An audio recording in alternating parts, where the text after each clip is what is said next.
एकीकृत बाल विकास योजना में आंगनवाड़ी कार्यकर्ता के यह दायित्व है कि वो आंगनवाड़ी की सहायिका के कार्य को सुपरवाइज करे, निर्देशित करे और उन्हें सही ढंग से संचालित करवाए। तो इसके लिए आप अगर देखेंगे तो ये राजस्थान सरकार ने आंगनवाड़ी कार्यकर्ता सहयोगिनी की भूमिका बताई है कि जो सहायिका है वो कार्य करेंगी। इन कार्यों को हम अगर संपादित करते हैं या सही रूप से चित्रित करते हैं तो ये कार्य आंगनवाड़ी कार्य सहायिका के मुख्यतया 4 कार्य हैं। एक है साफ सफाई। जी हाँ, साफ सफाई में उसको आंगनवाड़ी केंद्र की सफाई करनी है, आंगनवाड़ी में पानी लाना है और वहाँ जहाँ पे भोजन पकता है उसकी बर्तनों की और पूरी आसपास की सफाई करनी है। इस प्रकार आंगनवाड़ी सहायिका ये कार्य करे कि आंगनवाड़ी के चारों ओर सफाई करे, बच्चों को भी साफ रखे और बच्चों के सामान को भी साफ रखे। और उनकी जो दूसरा जो उसका फंक्शन है वो है पोषाहार संबंधित। पोषाहार संबंधित जो है आंगनवाड़ी सहायिका जो है, मतलब एक आंगनवाड़ी कार्यकर्ता के साथ एक महिला काम करती है तो उसको आंगनवाड़ी सहायिका कहा गया है। और उसकी कोई शिक्षा की आवश्यकता नहीं है, उसको ग्रामीण स्तर पे ही चयन किया जाता है। तो इसलिए उसका बताया गया है कि उसको पोषाहार भी तैयार करना है।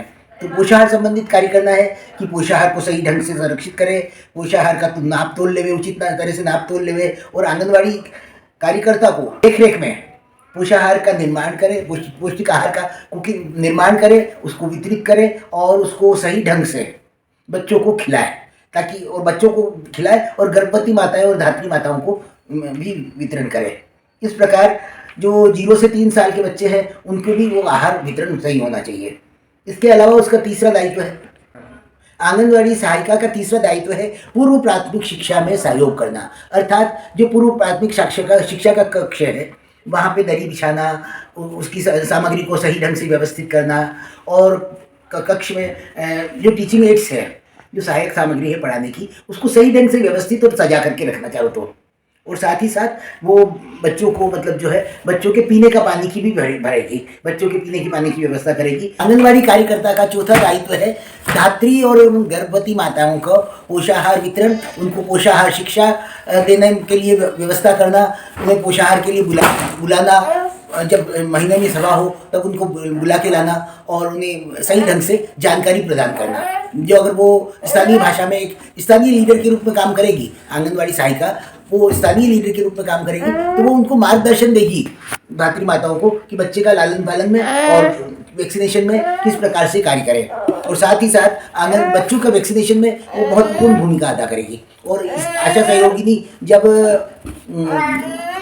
पोषाहार सप्ताह मनाए तो उसमें वो जिम्मेदारी से कार्य करना है उसके साथ। और साथ ही साथ यदि आंगनवाड़ी कार्यकर्ता अनुपस्थित है किसी कारण से तो उसे सारे आंगनवाड़ी का पूर्ण संचालन अपने ढंग से सही ढंग से करने की जिम्मेदारी है।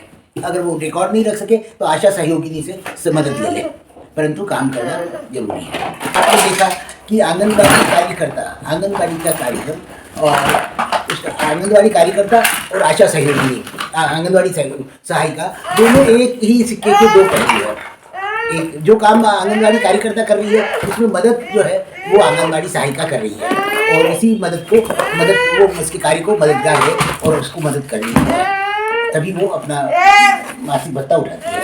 और उसका मतलब भत्ता जो है वो आंगनवाड़ी कार्यकर्ता जब उसको बताती है, उसके डेली रिपोर्ट भेजती है या उसके मासिक प्रतिवेदन देती है, तभी उसको वो भत्ता उठाने का अधिकार है। इसलिए हम ये कहेंगे कि आंगनवाड़ी सहायिका आंगनवाड़ी कार्यकर्ता की पूरक है और उसको कार्य करने में सहायता करती है, मदद करती है और उसको सुचारू रूप से चलाने में मदद करती है। तो इसलिए हमें ये देखना है कि सहायिका की गुण भी अच्छे हों।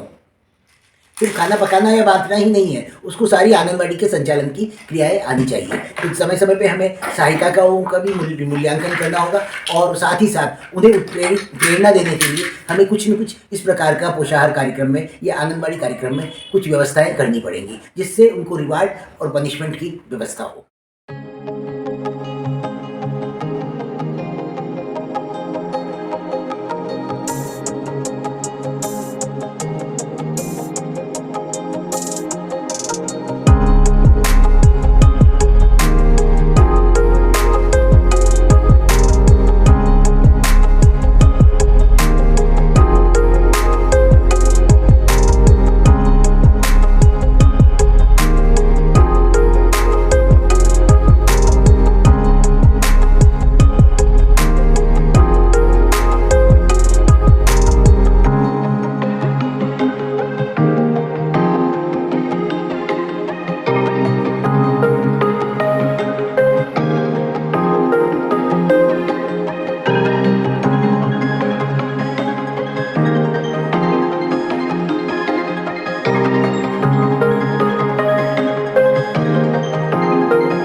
आपको मेरा ये वीडियो पसंद आया हो तो आप इसको लाइक करिए, शेयर करिए और सब्सक्राइब करिए।